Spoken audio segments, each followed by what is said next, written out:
Freundin oder Frau? Beruflich. Hm. Ich muss kurz weg. Nicht länger als eine Stunde. Wir können eigentlich frühstücken gehen.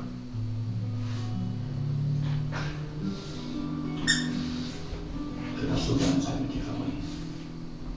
Ich warte.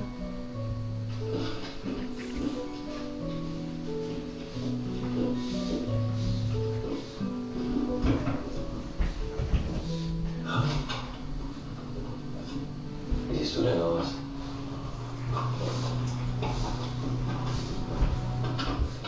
Du heißt Taylan Aktaş. In Syrien warst du im Adra-Gefängnis.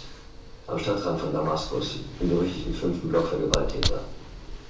Warum? Du warst Mitglied der verbotenen Muslimgewerkschaft.